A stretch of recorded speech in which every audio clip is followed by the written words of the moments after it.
아무리 친한 친구에게도 객관적인 자기 모습만 보여주는 것이 좋다. 주관적인 입장에서는 친구도 역시 남이기 때문이다. 만일 우리가 친한 친구라고 해서 모든 비밀을 말해버리면 나중에 뜻하지 않은 피해를 받을 우려가 있다. 비밀을 고백하면 비밀의 노예가 된다. 개인적인 비밀은 깊이 숨겨둬야 한다. 옛부터 과묵함을 처세술의 근본으로 삼은 것은 그 때문이다. 적에게 알려서 안 될 일은 친구에게도 알리지 말라. 비밀을 지키면 비밀의 주인이 되지만 비밀을 고백하면 비밀의 노예가 된다. 그리고 평화의 열매는 침묵의 나무에서 열리는 법이다.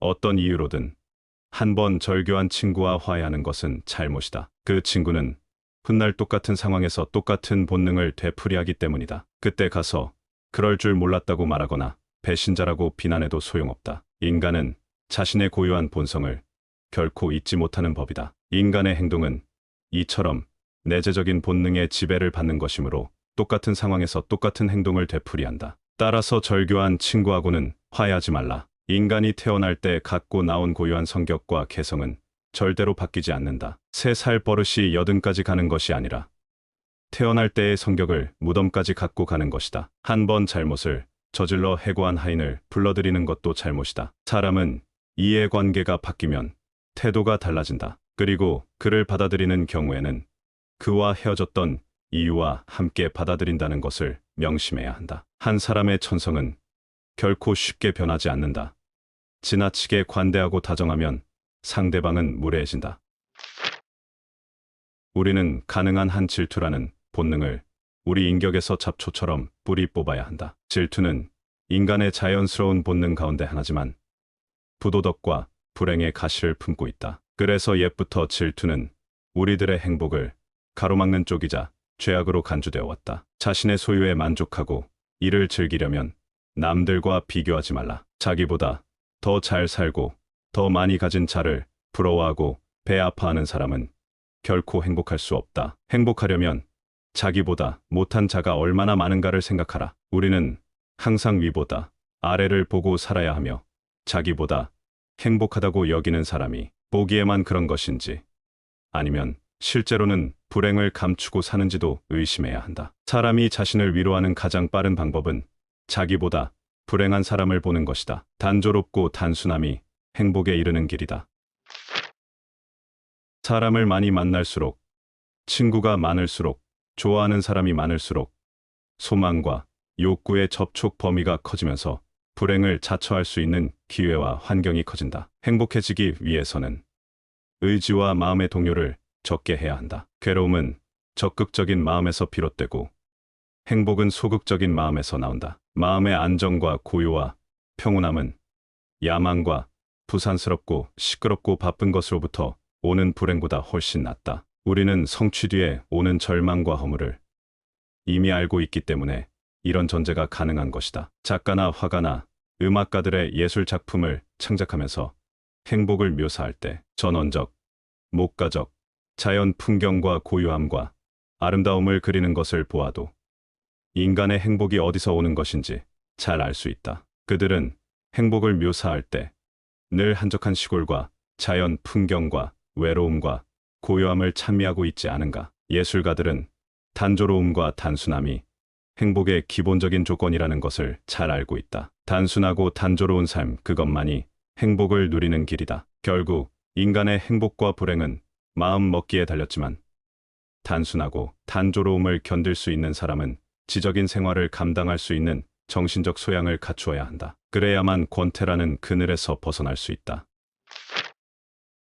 슬픔의 눈물을 흘려본 사람이 기쁨의 눈물도 흘릴 수 있다. 인간은 고통을 느끼지만 고통이 없다는 것은 느끼지 못한다. 또 걱정은 하지만 걱정이 없다는 것은 못 느낀다. 두려움은 느끼지만 안전은 못 느끼며 갈등이나 욕망이나 희망은 느끼지만 그것을 손에 쥐게 되면 금세 흥미를 잃는다. 심한 갈증으로 허겁지겁 물을 마신 후에 남은 물은 버리는 것처럼 욕망도 충족되면 손에서 놓는다. 인생에서 중요한 3가지 선이라고 할 수 있는 건강과 젊음과 자유조차도 그것을 누리고 있는 동안에는 전혀 느낄 수 없다. 아프지 않은데 병원에 가는 사람이 어디 있으며 젊음은 너무 당연한 얘기고 자유로울 때는 자유 그 자체이다. 그러나 경범죄로 파출소 철창에 들어가는 순간 자유가 얼마나 소중한가를 즉시 느끼게 된다. 인간은 행복할 때는 자신이 행복하다는 것을 느끼지 못한다. 그렇다면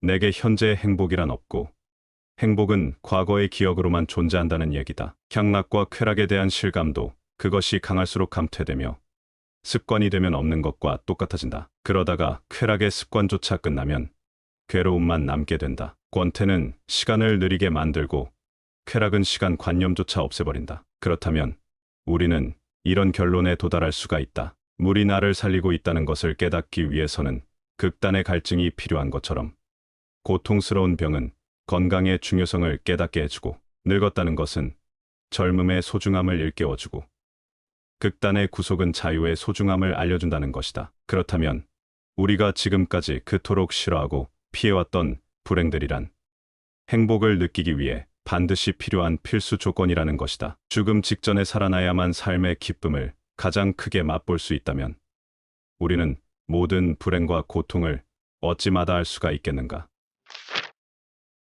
사람들은 청년기를 인생에서 가장 행복한 시기로 여기고 노년기는 비애의 시기로 보는 경향이 많다. 만일 인생에서 행복을 격동과 감동으로만 본다면 그 말이 맞을지도 모른다. 하지만 청년기에는 바로 그 격동과 감동에 의해 기쁨보다는 고통에 더 많이 시달린다. 그러나 노년기에는 격렬한 감동은 가라앉아 있고 청년기에 그토록 감격적인 일들도 명상적인 색채를 띠며 다가온다. 그 이유는 노년기에는 인식이 자유롭기 때문이다. 인식 그 자체에는 고통이 없다. 물론 감동이나 감격 그 자체가 인간을 행복하게 하는 것은 아니다. 노년기가 되어 향락을 누릴 수 있는 기회가 적거나 없다고 해서 슬퍼할 필요는 없다. 왜냐하면 향락이나 고통은 같은 성질의 형태인데 향락은 소극적이고 고통은 적극적이라는 차이밖에 없다. 그것을 이해하면 소극적인 향락에 대해 집착할 이유가 없게 된다. 향락은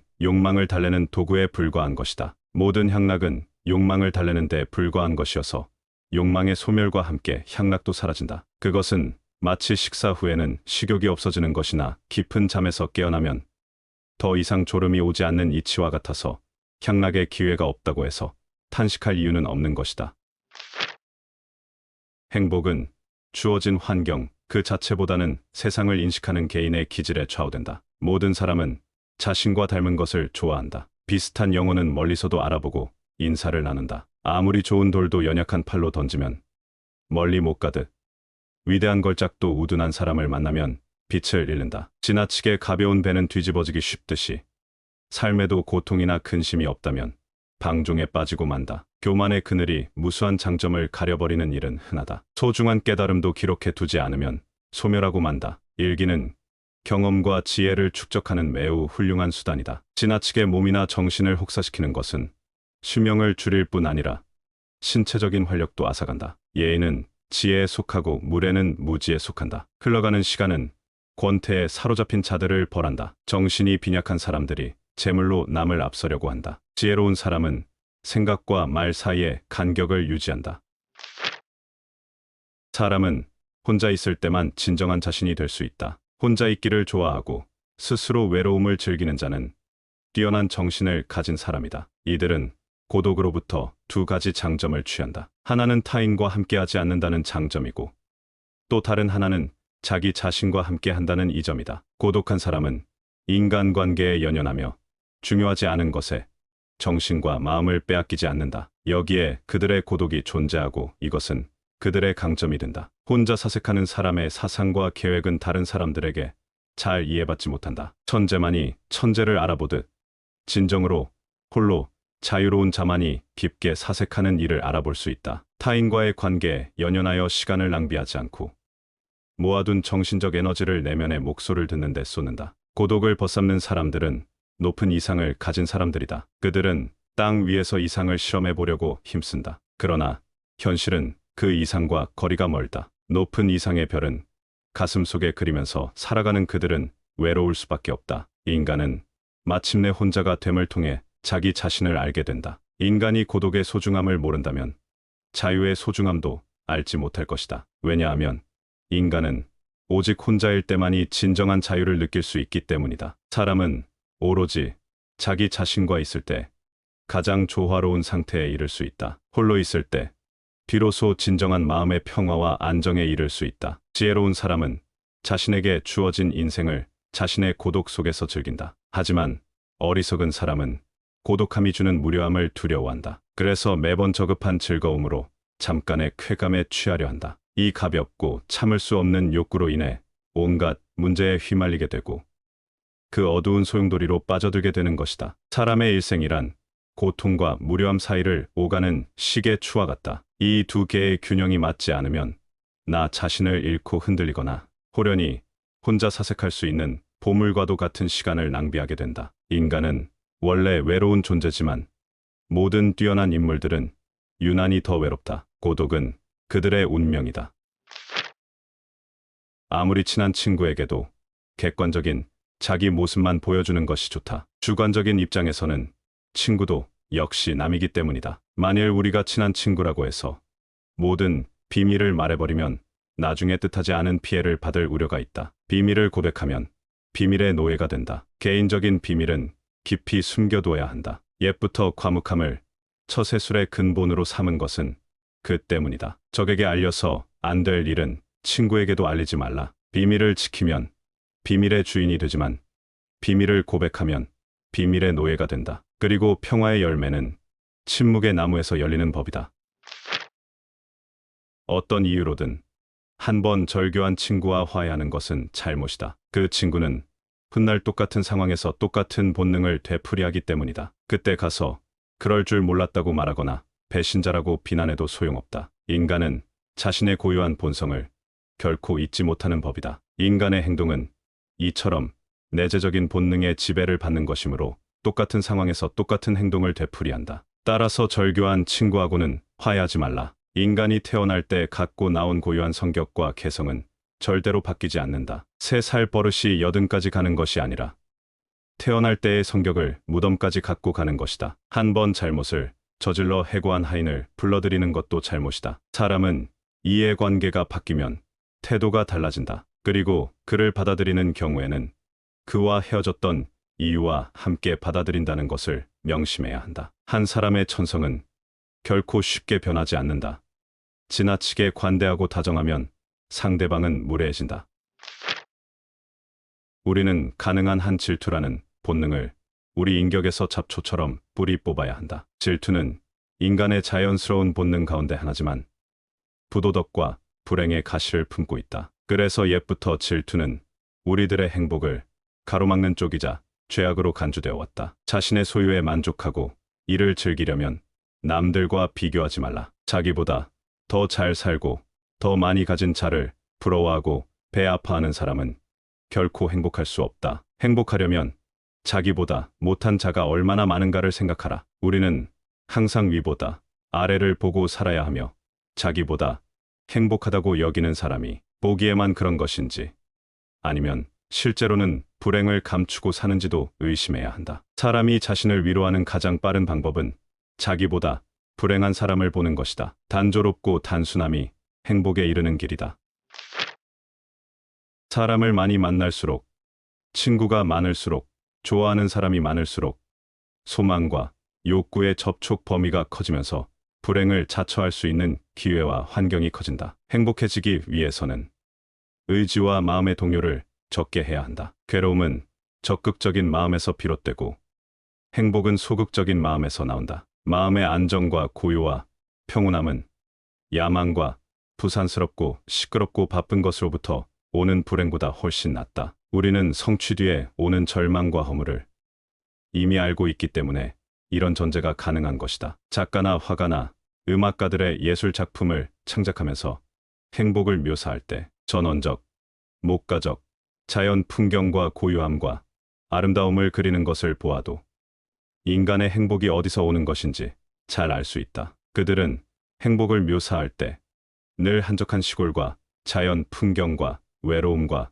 고요함을 찬미하고 있지 않은가. 예술가들은 단조로움과 단순함이 행복의 기본적인 조건이라는 것을 잘 알고 있다. 단순하고 단조로운 삶 그것만이 행복을 누리는 길이다. 결국 인간의 행복과 불행은 마음 먹기에 달렸지만 단순하고 단조로움을 견딜 수 있는 사람은 지적인 생활을 감당할 수 있는 정신적 소양을 갖추어야 한다. 그래야만 권태라는 그늘에서 벗어날 수 있다. 슬픔의 눈물을 흘려본 사람이 기쁨의 눈물도 흘릴 수 있다. 인간은 고통을 느끼지만 고통이 없다는 것은 느끼지 못한다. 또 걱정은 하지만 걱정이 없다는 것은 못 느낀다. 두려움은 느끼지만 안전은 못 느끼며 갈등이나 욕망이나 희망은 느끼지만 그것을 손에 쥐게 되면 금세 흥미를 잃는다. 심한 갈증으로 허겁지겁 물을 마신 후에 남은 물은 버리는 것처럼 욕망도 충족되면 손에서 놓는다. 인생에서 중요한 세 가지 선이라고 할 수 있는 건강과 젊음과 자유조차도 그것을 누리고 있는 동안에는 전혀 느낄 수 없다. 아프지 않은데 병원에 가는 사람이 어디 있으며 젊음은 너무 당연한 얘기고 자유로울 때는 자유 그 자체이다. 그러나 경범죄로 파출소 철창에 들어가는 순간 자유가 얼마나 소중한가를 즉시 느끼게 된다. 인간은 행복할 때는 자신이 행복하다는 것을 느끼지 못한다. 그렇다면 내게 현재의 행복이란 없고 행복은 과거의 기억으로만 존재한다는 얘기다. 향락과 쾌락에 대한 실감도 그것이 강할수록 감퇴되며 습관이 되면 없는 것과 똑같아진다. 그러다가 쾌락의 습관조차 끝나면 괴로움만 남게 된다. 권태는 시간을 느리게 만들고 쾌락은 시간 관념조차 없애버린다. 그렇다면 우리는 이런 결론에 도달할 수가 있다. 물이 나를 살리고 있다는 것을 깨닫기 위해서는 극단의 갈증이 필요한 것처럼 고통스러운 병은 건강의 중요성을 깨닫게 해주고 늙었다는 것은 젊음의 소중함을 일깨워주고 극단의 구속은 자유의 소중함을 알려준다는 것이다. 그렇다면 우리가 지금까지 그토록 싫어하고 피해왔던 불행들이란 행복을 느끼기 위해 반드시 필요한 필수 조건이라는 것이다. 죽음 직전에 살아나야만 삶의 기쁨을 가장 크게 맛볼 수 있다면 우리는 모든 불행과 고통을 어찌 마다할 수가 있겠는가? 사람들은 청년기를 인생에서 가장 행복한 시기로 여기고 노년기는 비애의 시기로 보는 경향이 많다. 만일 인생에서 행복을 격동과 감동으로만 본다면 그 말이 맞을지도 모른다. 하지만 청년기에는 바로 그 격동과 감동에 의해 기쁨보다는 고통에 더 많이 시달린다. 그러나 노년기에는 격렬한 감동은 가라앉아 있고 청년기에 그토록 감격적인 일들도 명상적인 색채를 띠며 다가온다. 그 이유는 노년기에는 인식이 자유롭기 때문이다. 인식 그 자체에는 고통이 없다. 물론 감동이나 감격 그 자체가 인간을 행복하게 하는 것은 아니다. 노년기가 되어 향락을 누릴 수 있는 기회가 적거나 없다고 해서 슬퍼할 필요는 없다. 왜냐하면 향락이나 고통은 같은 성질의 형태인데 향락은 소극적이고 고통은 적극적이라는 차이밖에 없다. 그것을 이해하면 소극적인 향락에 대해 집착할 이유가 없게 된다. 향락은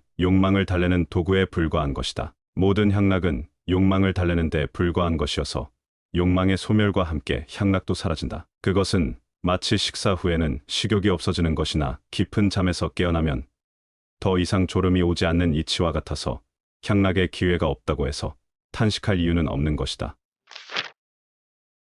행복은 주어진 환경 그 자체보다는 세상을 인식하는 개인의 기질에 좌우된다. 모든 사람은 자신과 닮은 것을 좋아한다. 비슷한 영혼은 멀리서도 알아보고 인사를 나눈다. 아무리 좋은 돌도 연약한 팔로 던지면 멀리 못 가듯 위대한 걸작도 우둔한 사람을 만나면 빛을 잃는다. 지나치게 가벼운 배는 뒤집어지기 쉽듯이 삶에도 고통이나 근심이 없다면 방종에 빠지고 만다. 교만의 그늘이 무수한 장점을 가려버리는 일은 흔하다. 소중한 깨달음도 기록해 두지 않으면 소멸하고 만다. 일기는 경험과 지혜를 축적하는 매우 훌륭한 수단이다. 지나치게 몸이나 정신을 혹사시키는 것은 수명을 줄일 뿐 아니라 신체적인 활력도 앗아간다. 예의는 지혜에 속하고 무례는 무지에 속한다. 흘러가는 시간은 권태에 사로잡힌 자들을 벌한다. 정신이 빈약한 사람들이 재물로 남을 앞서려고 한다. 지혜로운 사람은 생각과 말 사이에 간격을 유지한다. 사람은 혼자 있을 때만 진정한 자신이 될 수 있다. 혼자 있기를 좋아하고 스스로 외로움을 즐기는 자는 뛰어난 정신을 가진 사람이다. 이들은 고독으로부터 두 가지 장점을 취한다. 하나는 타인과 함께하지 않는다는 장점이고 또 다른 하나는 자기 자신과 함께 한다는 이 점이다. 고독한 사람은 인간관계에 연연하며 중요하지 않은 것에 정신과 마음을 빼앗기지 않는다. 여기에 그들의 고독이 존재하고 이것은 그들의 강점이 된다. 혼자 사색하는 사람의 사상과 계획은 다른 사람들에게 잘 이해받지 못한다. 천재만이 천재를 알아보듯 진정으로 홀로 자유로운 자만이 깊게 사색하는 일을 알아볼 수 있다. 타인과의 관계에 연연하여 시간을 낭비하지 않고 모아둔 정신적 에너지를 내면의 목소리를 듣는 데 쏟는다. 고독을 벗삼는 사람들은 높은 이상을 가진 사람들이다. 그들은 땅 위에서 이상을 실험해 보려고 힘쓴다. 그러나 현실은 그 이상과 거리가 멀다. 높은 이상의 별은 가슴 속에 그리면서 살아가는 그들은 외로울 수밖에 없다. 인간은 마침내 혼자가 됨을 통해 자기 자신을 알게 된다. 인간이 고독의 소중함을 모른다면 자유의 소중함도 알지 못할 것이다. 왜냐하면 인간은 오직 혼자일 때만이 진정한 자유를 느낄 수 있기 때문이다. 사람은 오로지 자기 자신과 있을 때 가장 조화로운 상태에 이를 수 있다. 홀로 있을 때 비로소 진정한 마음의 평화와 안정에 이를 수 있다. 지혜로운 사람은 자신에게 주어진 인생을 자신의 고독 속에서 즐긴다. 하지만 어리석은 사람은 고독함이 주는 무료함을 두려워한다. 그래서 매번 저급한 즐거움으로 잠깐의 쾌감에 취하려 한다. 이 가볍고 참을 수 없는 욕구로 인해 온갖 문제에 휘말리게 되고 그 어두운 소용돌이로 빠져들게 되는 것이다. 사람의 일생이란 고통과 무료함 사이를 오가는 시계추와 같다. 이 두 개의 균형이 맞지 않으면 나 자신을 잃고 흔들리거나 호련히 혼자 사색할 수 있는 보물과도 같은 시간을 낭비하게 된다. 인간은 원래 외로운 존재지만 모든 뛰어난 인물들은 유난히 더 외롭다. 고독은 그들의 운명이다.